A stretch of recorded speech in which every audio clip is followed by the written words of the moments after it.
Hello friends, welcome to Abhipedia, powered by Abhimanyu IAS. My name is Rohit Midda. Students, आज की class में हम discuss करेंगे RBI grade B को लेके कुछ इम्पोर्टेंट बातें। आरबीआई ग्रेड बी की हमारी प्रीवियस क्लास में हमने आरबीआई के बारे में डिस्कशन किया था कि आरबीआई बेसिकली कैसे बना, क्यों बनाया गया, और आरबीआई से रिलेटेड कुछ इंपॉर्टेंट क्वेश्चंस को हमने डिस्कस किया था। और हमने आरबीआई के कुछ वर्क्स के बारे में भी डिस्कशन किया था कि आरबीआई क्या काम करता है, एक्चुअल में आरबीआई का बेसिक क्या था, आरबीआई को क्यों बनाया गया था। तो आरबीआई को बनाने का जो मेन पर्पस था वो था करेंसी, वो था करेंसी नोट्स। तो आज बेसिकली हम इंडियन करेंसी को लेकर चर्चा करेंगे कि इंडियन करेंसी कैसे स्टार्ट हुई, करेंसी से पहले क्या होता था, और आज क्या करेंसी चलती है। क्लास को स्टार्ट करने से पहले अगर आपने हमारे चैनल को सब्सक्राइब नहीं किया है तो चैनल को सब्सक्राइब कर लीजिए और बेल आइकन दबाना नहीं भूलिएगा ताकि आपको सारे अपडेट्स मिलते रहें। इसके अलावा हमारे जो कोर्सेज़ हैं वो नीचे डिस्क्रिप्शन बॉक्स में आपको उनका लिंक मिल जाएगा, आप वहाँ जाकर उनको देख सकते हैं। तो अगर आप RBI grade B, SEBI grade A, NABARD grade A इनमें से किसी एग्ज़ाम की प्रिपरेशन कर रहे हैं तो अभिपीडिया आपके लिए लेके आया है एक कंबाइंड स्कॉलरशिप टेस्ट, एक कंबाइंड स्कॉलरशिप टेस्ट। इस टेस्ट के चलते हुए आप जीत सकते हैं अभिपीडिया कोर्सेज में 90% तक का डिस्काउंट, 90% तक का डिस्काउंट। ये कंबाइंड स्कॉलरशिप टेस्ट 10 मई 2021 को कंडक्ट किया जा रहा है। इसका लिंक नीचे आपको डिस्क्रिप्शन बॉक्स में मिल जाएगा, जाकर खुद को रजिस्टर कर लीजिए। जो भी टॉप 10 स्टूडेंट होंगे उनको मिलेगा अभिपीडिया की तरफ से 90% का डिस्काउंट, 90% का डिस्काउंट आरबीआई, सेबी या नबार्ड के कोर्सेज के अंदर। उसके अलावा जो स्टूडेंट्स, जो एस्पिरेंट 75% से ज़्यादा स्कोर करेंगे उनको मिलेगा 75% का डिस्काउंट, और जो 50% से ज़्यादा स्कोर करेंगे उनको मिलेगा 50% का डिस्काउंट। 10 मई 2021 को एग्ज़ाम कंडक्ट किया जाएगा, कंबाइंड स्कॉलरशिप टेस्ट कंडक्ट किया जाएगा। और इसमें कौन कौन से सब्जेक्ट पूछे जाएंगे वो रहेंगे क्वांट, रीजनिंग और इंग्लिश, तीन ही सब्जेक्ट पूछे जाएंगे। 100 मार्क्स का पेपर रहेगा, 1 घंटे का आपको टाइम दिया जाएगा। तो रजिस्टर करना नहीं भूलना है, नीचे डिस्क्रिप्शन में लिंक मिल जाएगा कंबाइंड स्कॉलरशिप टेस्ट। चलिए अब क्लास की तरफ बढ़ेंगे, बात करेंगे आज हम इंडियन करेंसी की। इंडियन करेंसी की आज हम बात करने वाले हैं। भारतीय जो मुद्रा है, भारतीय जो करेंसी है, इसके बारे में थोड़ी चर्चा करेंगे हम कि ये करेंसी बेसिकली करेंसी से पहले क्या होता था और ये करेंसी क्या है, कैसे स्टार्ट की गई। चलिए करेंसी की तरफ बढ़ते हैं। तो देखिए करेंसी की बात करें तो सबसे पहले बात आती है पैसे की, मनी। मनी क्या होती है, मनी क्या होती है, हम कहते हैं ना मनी मनी, मनी मतलब पैसा। तो पैसा होता क्या है? देखिए मनी कोई भी ऑब्जेक्ट होता है जिसके चलते हुए किसी कंट्री के अंदर हमें जिन जिन चीज़ों की रिक्वायरमेंट होती है, कोई गुड्स चाहिए, कोई सर्विसेज चाहिए। जैसे आपको पढ़ाई करनी है, दैट इज़ सर्विसेज। आपको बैंक में जाना है, दैट इज़ सर्विसेज। आपको खाना खरीद के खाना, दैट इज़ गुड्स। तो अगर हम कोई सर्विस ले रहे हैं या कुछ ले रहे हैं, लेट अस सपोज हम बाहर जाके कहीं खाना खा रहे हैं, मैकडी में जाके खा रहे हैं, डोमिनोज में जाके खा रहे हैं, या कहीं भी किसी भी रेस्टोरेंट में जाके खाना खाते हैं या कुछ पीते हैं, तो वहाँ पे उसके बदले में हमें कुछ ना कुछ तो देना पड़ेगा। तो जो एक ऑब्जेक्ट हम यूज़ करते हैं उसके बदले में पेमेंट करने के लिए, वो होता है मनी, वो होता है मनी। क्लियर? वो मनी हम उसको बोलते हैं। तो मनी कोई भी एक ऑब्जेक्ट होता है जो कि गुड्स एंड सर्विसेज को लेने के लिए हम पे करते हैं। अब इंडियन करेंसी की बात करें तो इंडिया में जो मनी के तौर पे यूज़ होता है, करेंसी यूज़ होती है, डेट इज़ इंडियन रुपीज़। वो है इंडियन रुपी, INR हम इसको शॉर्ट में बोलते हैं, इंडियन रुपी। अब रुपी का जो वर्ड यहाँ पे क्यों लिया गया, ये रुपी ही क्यों? रुपी जो है ये संस्कृत भाषा का एक शब्द है, ये संस्कृत भाषा का एक शब्द है जिसका मतलब है रुप और रूपा। रुप और रूपा ये संस्कृत के वर्ड हैं, रुप या रूपा, जिसका मतलब होता है सिल्वर, मतलब चांदी, जिसका मतलब होता है चांदी। तो संस्कृत भाषा के ये शब्द हैं जो कि यहाँ पर लिए गए हैं, दैट इज़ इंडियन रुपी, रुपी, रुपी। अब अब देखिए मनी सिस्टम की हमने बात की। मनी क्या था? कोई भी ऑब्जेक्ट जिसके बदले में हम खरीदते हैं। मनी से पहले क्या होता था, यानी कि करेंसी के आने से पहले क्या होता था? तो करेंसी के आने से पहले चलता था बार्टर सिस्टम। बार्टर सिस्टम, ये बार्टर सिस्टम क्या होता है कि देखिए मनी का यूज़ नहीं करना है, ठीक है? मेरे पास एक ऑब्जेक्ट है, आपके पास एक ऑब्जेक्ट है, हम एक्सचेंज कर लेंगे, हम एक्सचेंज कर लेंगे। लेट अस सपोज मुझे चावल चाहिए, आपके पास गेहूँ है, ठीक है? और आप मुझे बोलते हो गेहूँ ले लो और चावल दे दो, ठीक है? मेरे पास चावल है, आपके पास गेहूँ है। आपको चावल चाहिए, मुझे गेहूँ चाहिए, तो हम दोनों एक्सचेंज कर लेंगे। तो ये होता है barter system. Barter system example देता हूँ मैं आपको, ठीक है। जैसे ये आप एग्जांपल देखिए, ये जोनी है, ये माहिर है, ठीक है। इसके पास ये एप्पल्स हैं और इसके पास क्या है, ये मुर्गी है। तो ये दोनों एक्सचेंज कर लेंगे, ठीक है। ये दोनों एक्सचेंज करेंगे। देखिए ये एप्पल को या ऑरेंजेस को बनाना के साथ एक्सचेंज किया जा रहा है, जूते के साथ बैग को एक्सचेंज किया जा रहा है। तो लोग पहले क्या करते थे, एक्सचेंज कर लेते थे कि मेरे पास ये है, तुम्हारे पास ये है, लाओ बदल लेते हैं, लाओ बदल लेते हैं, ठीक है, एक्सचेंज कर लेते हैं। तो ये पहले चलता था बार्टर सिस्टम। बार्टर सिस्टम कि एक प्रोडक्ट के बदले में दूसरा प्रोडक्ट ले दे लिया जाता था। उसके बाद बार्टर सिस्टम के भी कुछ लैग थे, ठीक है। बार्टर सिस्टम के कुछ लैग थे। वो क्या था, लेट अस सपोज मुझे चाहिए, मुझे 4 एप्पल लेने हैं, बट एप्पल के बदले में देने के लिए मेरे पास कोई छोटी चीज़ है ही नहीं, मेरे पास साइकिल है, ठीक है। अब एक साइकिल से तो मैं बहुत सारे प्रोडक्ट्स खरीद सकता हूँ, बहुत सारे एप्पल खरीद सकता हूँ। अब ऐसा तो है नहीं कि मैंने वो साइकिल था, उस साइकिल में से मैंने, ये लो भैया आज तुम हैंडल ले लो, ठीक है, ये लो तुम चेन ले लो, ऐसे तो होगा नहीं। दूंगा तो मैं साइकिल पूरा का पूरा दूंगा। तो ये कुछ लैक रहता था बार्टर सिस्टम में, ठीक है, कि कोई सी छोटी चीज़ को ख़रीदने के लिए सामने वाले के पास भी छोटी चीज़ होनी चाहिए। वो अगर किसी के पास बड़ी चीज़ है तो वो सामने उसको आपके पास राइस है, मेरे पास एक भैंस है, मुझे 2 किलो चावल लेने हैं, बट उस भैंस के बदले में तो पता नहीं हज़ारों किलो चावल आ जाएंगे। तो मैं कैसे, अब हज़ारों किलो चावल तो मुझे चाहिए नहीं, अब ये तो है नहीं कि कैसे मैं एक्सचेंज करूँगा। तो इसके चलते हुए ये बार्टर सिस्टम का एक लैक रहने लगा। तो यहाँ पे मनी को इन्वेंट किया गया, उसके बाद मनी की ज़रूरत पड़ गई, ठीक है, कि कोई ऐसा ऑब्जेक्ट होना चाहिए जो कि पूरी कंट्री के अंदर या पूरे एक पर्टिकुलर एरिया में यूज़ किया जा सके चीज़ों को ख़रीदने के लिए, चीज़ों को ख़रीदने के लिए। उसके बाद मॉडर्न डेंसिटी के अंदर, मौर्यन एम्पायर के अंदर यहाँ पर रुपी का जो एंट्री हुआ 3rd सेंचुरी में, सिल्वर कॉइन यूज़ किए गए, गोल्ड कॉइन यूज़ किए गए, कॉपर कॉइन्स यूज़ किए गए, लेड कॉइन्स यूज़ किए गए, जिसको उस वक्त नाम दिया गया था रुपया रूपा, सुवर्ण रूपा, तमारा रूपा एंड सिसारा रूपा, सीसा रूपा। ये नाम यहाँ पर इनको दिया गया था, रुपी। उसके बाद बात करें तो 1540 से 1545 के बीच में अफ़गान किंग शेर शाह सूरी ने यहाँ पे कॉइन इशू किया, डेट इज़ ऑफ सिल्वर का कॉइन था जिसका वेट था 178 ग्राम, 178 ग्राम, ठीक है। उसके बाद मुग़ल पीरियड आए, मुग़ल आए, ठीक है। 1526 में बाबर भारत में आया था, उसके बाद बाबर, हुमायूं, अकबर, ये सब चलता गया। तो मुग़ल थे, उसके बाद मराठा आए, उसके बाद ब्रिटिशर्स भारत में आए, तब तक ये सिल्वर कॉइन्स, ये सिल्वर कॉइन्स थे, ये भारत में चलते रहे, ये भारत में चलते रहे, इनका इस्तेमाल होता रहा। उसके बाद जो प्रिंसली स्टेट्स थी, यानी कि जिनमें राजा थे, किंगडम थे, ठीक है, इन्होंने अपने अपने कॉइन्स बनाने शुरू कर दिए, ठीक है। जैसे भावलपुर का ये कॉइन था, ग्वालियर का ये था, जयपुर का ये था, कच्छ का, टोंक का, पुडुकटोई, नवानगर, मणिपुर, हर जगह अपने अपने कॉइन यूज़ होते थे, अपना अपना रीजनल करेंसी यूज़ किया जाता था, अपनी अपनी मुद्राएं यूज़ की जाती थी। तो ये चलते रहा, ठीक है। उसके बाद ब्रिटिशर्स जब आए तो ब्रिटिशर्स के टाइम पे 3 ब्रॉड स्टैंड्स बनाए गए मुंबई, एक मुंबई में, एक मद्रास में और एक कोलकाता में, मुंबई में, मद्रास में एंड कोलकाता के अंदर। उसके बाद ब्रिटिशर्स ने 1835 में कॉइनेज एक्ट अनाउंस किया, coinage act, that is uniform coinage, uniform एक ही तरीके के कॉइन्स को इशू किया जाएगा, एक ही तरह के कॉइन्स को इशू किया जाएगा। उसके बाद 1906 में कॉइनेज एक्ट 1906 लेके आई सरकार, ठीक है, जिसके चलते हुए मिंट क्या होता है, कॉइन्स को बनाने वाली जो इंडस्ट्रीज़ होती है, फैक्ट्रीज होती है, मिंटिंग के चलते हुए कॉइन्स बनता है, उनको बनाया जाएगा और एक स्टैंडर्ड फिक्स किया जाएगा कॉइन्स को बनाने के लिए कि इतने ग्राम का होगा और इस तरह का होगा, पूरे मेटल्स को मिलाकर। तो रुपी 180 ग्रेन्स, सिल्वर 916.66 स्टैंडर्ड, हाफ रुपी 90 ग्रेन्स, इस तरह का एक स्टैंडर्ड सेट किया गया।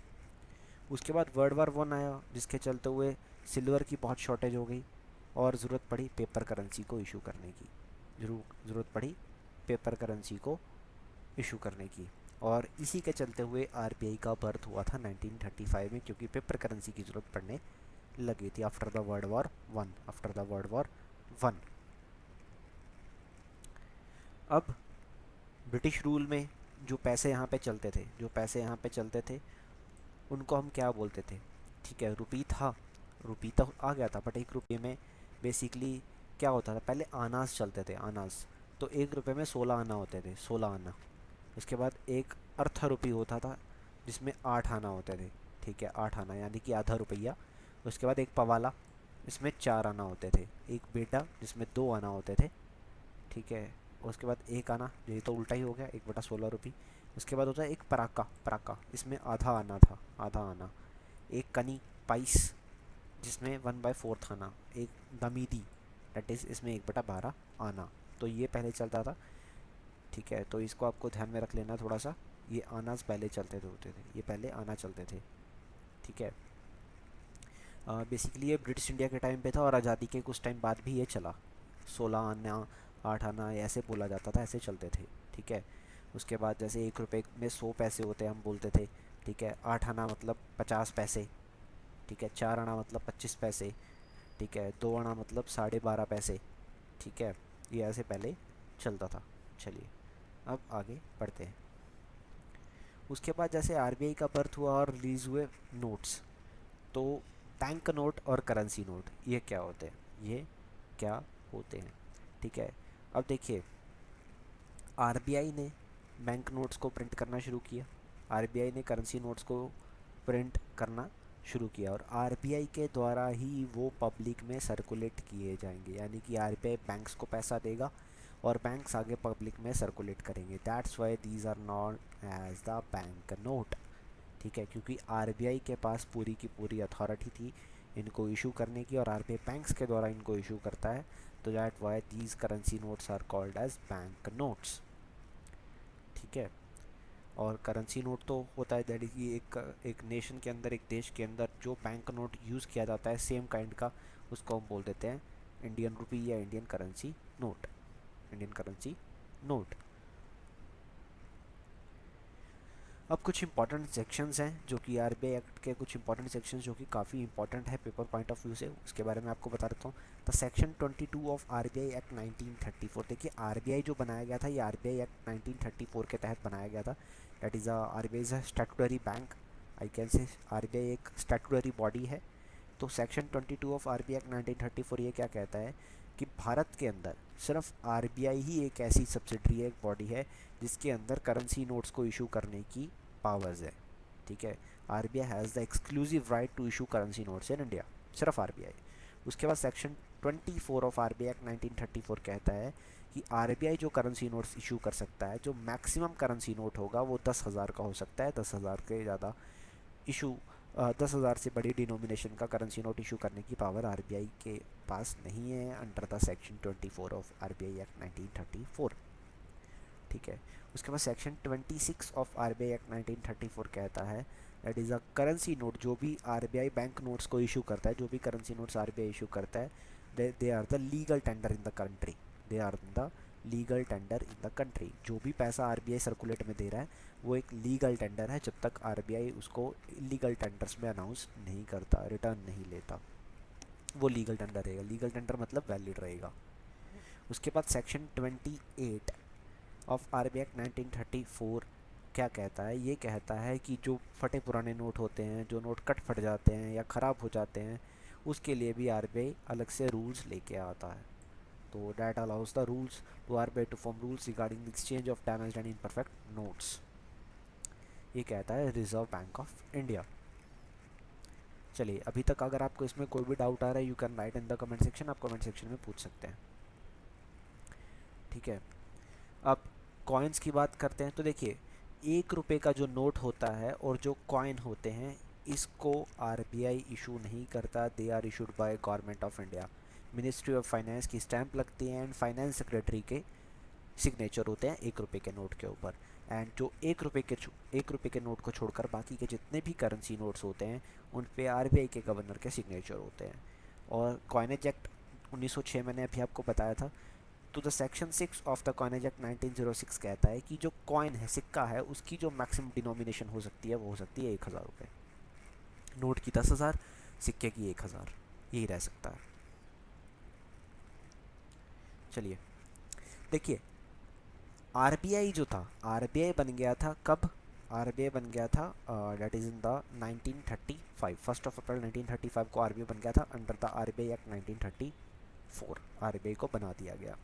बट आरबीआई के बनने के बाद आरबीआई ने अपना जो पहला करेंसी नोट इशू किया था वो था 5 रुपये का नोट। वो था 5 रुपये का नोट। ठीक है, वो 5 रुपये का नोट था जो आरबीआई ने पहला अपना नोट इशू किया था, जिसके ऊपर किंग जॉर्ज 6 का पोर्ट्रेट था। एंड जनवरी 1938 में इसको पहली बार इशू किया गया था। हालांकि this is not the exact note, क्योंकि ये नोट तो बाद में है, क्योंकि इसमें सीडी देशमुख जी के सिग्नेचर है, जो कि 1943 में आरबीआई के गवर्नर बने थे। 1943 में आरबीआई के गवर्नर बने थे CD Deshmukh. CD Deshmukh, CD Deshmukh 1943 में आरबीआई के गवर्नर बने थे। 1949 तक इन्होंने वर्क किया था एज आरबीआई गवर्नर। तो जो पहला पेपर करेंसी नोट था वो 5 रुपये का नोट था, 1938 में इशू किया था। किंग जॉर्ज 6 का पोर्ट्रेट उस पर बना हुआ था। ठीक है, आप देख सकते हैं। अब ये है हमारा आज का रुपए का सिंबल। ये है हमारा आज का रुपए का सिंबल। तो ये जो रुपए का सिंबल है, इसको लेके कई बार पेपर में क्वेश्चन आता है कि ये रुपए का सिंबल किसने इंट्रोड्यूस किया था, किसने बनाया था, किसने डिज़ाइन किया था। तो ये डिज़ाइन किया था मुंबई के रहने वाले उदय कुमार जी ने। उदय कुमार जी ने इसको डिज़ाइन किया था। उदय कुमार जी ने इसको डिज़ाइन किया था, ये रुपए का सिंबल। अब देखिए, 2016 में सरकार ने डीमोनेटाइजेशन किया, नोटबंदी करी। उस डीमोनेटाइजेशन के बाद सरकार ने कुछ नए नोट इंट्रोड्यूस किए। ये 2 नए नोट इंट्रोड्यूस हुए थे। सरकार ने 500 और 1000 के नोट को इनवैलिड कर दिया था, और ये 2 नए नोट इंट्रोड्यूस कर दिए थे, 500 का और 2000 का, नोटबंदी के बाद। अब देखिए, सरकार ने जब डीमोनेटाइजेशन किया और ये जो नए नोट आए, they are known under the introduced under the Mahatma Gandhi new series. अब महात्मा गांधी न्यू सीरीज़ है तो मतलब इससे पहले महात्मा गांधी सीरीज़ चलती थी, यानी कि जो पुराने वाले 100 रुपये का नोट या 500 के नोट, 2000 के नोट जो बंद हुए, they are under the Mahatma Gandhi series, जो कि 1996 में महात्मा गांधी सीरीज़ के चलते हुए महात्मा गांधी जी की फ़ोटो के साथ पहला नोट इंट्रोड्यूस किया गया था। ठीक है, 1996 में। और नोटबंदी की अगर मैं बात करूँ तो भारत में अब तक 3 बार नोटबंदी हो चुकी है। पहली बार हुई थी 1946 में, उसके बाद हुई थी 1978 में under the Morarji Desai government, and तीसरी बार 2016 में ये नोटबंदी करी गई। अब 2016 में जब नोटबंदी हुई तो उसके बाद कुछ करेंसी नोट्स को इंट्रोड्यूस किया गया। तो ये जो 7 नोट आप देख रहे हैं, ये नए नोट आए, that is under the Mahatma Gandhi new series. Mahatma Gandhi new series, ये नए नोट्स इशू किए गए। 10 रुपये का, 20 रुपये का, 50 रुपये का, 100 रुपये का, 200 का, 500 का और 2000 का, ये नोट आप देख रहे हैं। तो इन नोट की जो कुछ वैल्यूएशन है उसके बारे में हम पढ़ेंगे। नोट में जो मोटिव होता है, जो साइज़ होता है, उसकी बात थोड़ी सी हम करेंगे, क्योंकि इसको लेके पेपर में क्वेश्चन पूछा जा सकता है। तो सबसे पहले जैसे 2000 का आया था, 2000 के नोट की बात करूँ तो 2000 का नोट जो है, इसका साइज़ है 66 × 166। ठीक है, मेजेंटा कलर है, मेजेंटा भी बोल सकते हो आप, पिंक भी बोल सकते हो आप, पिंक भी बोल सकते हो। 2016 में इंट्रोड्यूस हुआ था। इसके पीछे एक मोटिव बना हुआ है, डेट इज़, आप देख सकते हैं ये क्या है, ये एक मोटिव है। This is the motive, this is the motive, and this is known as Mangalyaan. हम इसको मंगलयान बोलते हैं। ठीक है, मंगलयान। उसके बाद 500 वाले की बात अगर मैं करूं तो इसका जो साइज़ है वो है 66 × 150, 66 × 150, और इसका जो कलर है वो है स्टोन ग्रे, स्टोन ग्रे। 2016 में ही इंट्रोड्यूस हुआ था, जैसे वो 500 1000 वाला बंद हुआ था तो, और 500 2000 वाले इंट्रोड्यूस हो गए थे। इसके पीछे बना हुआ है Red Fort, Red Fort, Red Fort, लाल किला, दिल्ली का लाल किला।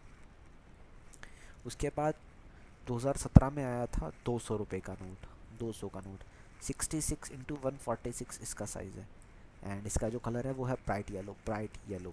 2017 में आया, और इसके जो पीछे मोटिव है वो है सांची स्तूप, सांची स्तूप, मध्य प्रदेश में है ये सांची स्तूप। चलिए, उसके बाद बात करेंगे हम 100 रुपये वाले की। 100 रुपये का साइज़ है 66 × 142, 66 × 142। लेवेंडर है इसके पीछे, इसका जो कलर है वो है लेवेंडर। ठीक है, पर्पल नहीं है, लेवेंडर है। 2018 में इसको इंट्रोड्यूस किया गया था, और इसकी जो मोटिव है वो है रानी की वाव, गुजरात के अंदर है रानी की वाव। देखिए ये वर्ल्ड हेरिटेज साइट्स हैं, these are the world heritage sites, चाहे वो रानी की बाग है, चाहे वो सांची स्तूप था, चाहे वो रेड फोर्ट था। Next is 50 rupees. 50 rupees 66 into 135 इसका साइज़ है।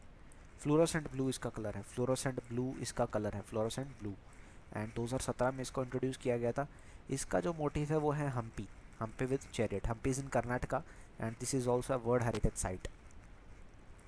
उसके बाद 20 रुपये का note 63 into 129, 63 into 129 green yellow colour का नोट है ये। ग्रीन येलो कलर का 2019 में सबसे लास्ट यही इंट्रोड्यूस हुआ था।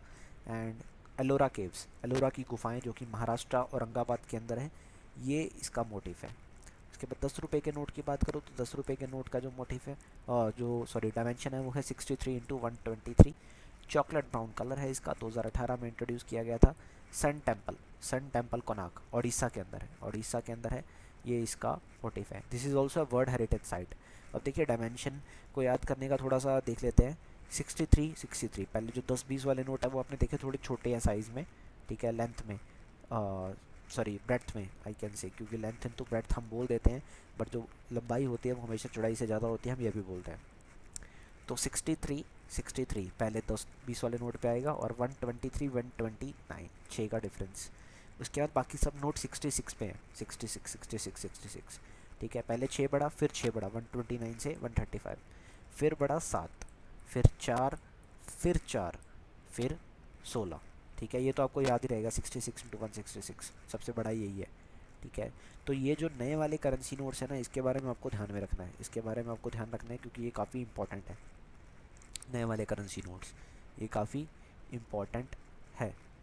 तो बच्चों 1 रुपये का जो नोट होता है और जो सिक्के होते हैं उसको मिनिस्ट्री ऑफ फाइनेंस इशू करता है और फाइनेंस सेक्रेटरी के सिग्नेचर होते हैं किसके ऊपर, 1 रुपये के नोट के ऊपर।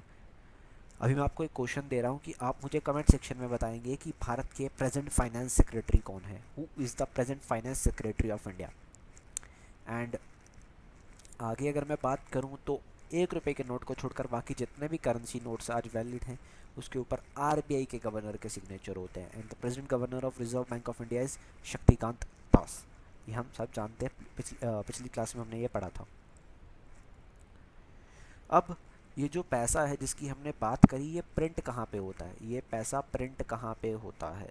तो देखिए दो जगह पे पैसा मेनली प्रिंट होता है, मतलब दो प्रेसेस हैं एक्चुअल में, दो नाम हैं। एक है security printing and minting corporation of India limited, security printing and minting corporation of India limited, और दूसरी है भारतीय रिजर्व बैंक नोट मुद्रण प्राइवेट लिमिटेड, ठीक है। अब security printing and minting corporation of India limited के अंदर कई सारी प्रेसेस हैं। जैसे सबसे पहले तो 4 जगह पे तो कॉइन्स की मिंटिंग होती है। तो पहला है जैसे इंडिया गवर्नमेंट मिंट मुंबई के अंदर, इंडिया गवर्नमेंट मिंट कोलकाता में, इंडिया गवर्नमेंट मिंट हैदराबाद के अंदर, इंडिया गवर्नमेंट मिंट नोएडा के अंदर, नोएडा उत्तर प्रदेश में। उसके बाद ये 4 जगह पे तो बच्चों सिर्फ कॉइन्स की प्रिंटिंग होती है, कॉइन्स बनते हैं, कॉइन्स की मिंटिंग होती है, नोएडा, हैदराबाद, कोलकाता और मुंबई। उसके बाद बात करूँ तो करेंसी नोट प्रेस ये नासिक में है, नासिक महाराष्ट्र में। उसके बाद बैंक नोट प्रेस ये देवास में है, Dewas that is in Madhya Pradesh, Madhya Pradesh. उसके बाद इंडिया सिक्योरिटी प्रेस ये नासिक में है, नासिक में, नासिक महाराष्ट्र में। यहाँ पर कुछ डॉक्यूमेंट्स वगैरह प्रिंट किए जाते हैं, लीगल पेपर्स ये सब, ठीक है। उसके बाद सिक्योरिटी प्रिंटिंग प्रेस ये है हैदराबाद के अंदर, हैदराबाद तेलंगाना में। उसके बाद सिक्योरिटी पेपर मिल्स, यहाँ पे पेपर बनता है, नोट का पेपर या और कुछ अदर लीगल पेपर्स, होशंगाबाद में। ये भी कहाँ पे है, होशंगाबाद में। होशंगाबाद कहाँ पे है, मध्य प्रदेश के अंदर, मध्य प्रदेश के अंदर होशंगाबाद। तो that is the security printing and minting corporation of India limited. अब दूसरी बात करेंगे, ये है आरबीआई की सब्सिडरी एक्चुअल में ये वाली, तो दैट इज़ भारतीय रिजर्व बैंक नोट मुद्रण प्राइवेट लिमिटेड। ये मैसूर में है एक इसकी सब्सिडरी, एक सालबोनी में है, ठीक है। एक है सालबोनी में, सालबोनी एंड मैसूर, दो जगह पर इसकी सब्सिडरीज है, दो जगह पर इसकी सब्सिडरीज है, सालबोनी में और मैसूर में। तो करेंसी नोट्स के बारे में आज हमने जाना है, ठीक है। अगर आपको कोई भी डाउट रहता है करेंसी के बारे में, कुछ समझ में नहीं आया, यू कैन आस्क, आप अपना किसी भी तरह का डाउट पूछ सकते हैं, किसी भी तरह की प्रॉब्लम, कुछ भी अगर आपको समझ में नहीं आया यू कैन आस्क मी, ठीक है। कमेंट सेक्शन में आप अपना कोई भी डाउट पूछ सकते हैं करेंसी को लेके। और हाँ बच्चों, स्कॉलरशिप टेस्ट के लिए, कमांड स्कॉलरशिप टेस्ट के लिए खुद को रजिस्टर करना नहीं भूलना है, लिंक नीचे डिस्क्रिप्शन में दिया गया है। और अगर आप आरबीआई, सेबी या नाबार्ड किसी भी तरह के कोर्स के लिए प्रिपेयर कर रहे हैं, यू कैन पिंग अस, आप हमें पिंग कर सकते हैं, ठीक है। बहुत ही एक्सपर्ट फैकल्टीज़ के द्वारा कोर्सेज़ को डिज़ाइन किया गया है जो कि आपको एग्ज़ाम को क्रैक करने के लिए डेफिनेटली हेल्प करेंगे। एंड अगर अभी तक आपने चैनल को सब्सक्राइब नहीं किया है तो चैनल को सब्सक्राइब कर लीजिए और बेल आइकन दबाना नहीं भूलना ताकि सारे अपडेट्स मिलते रहें। तो आज की क्लास को हम यही समाप्त करेंगे, मिलेंगे नेक्स्ट क्लास में। तो it's all for today, thank you so much, have a nice day.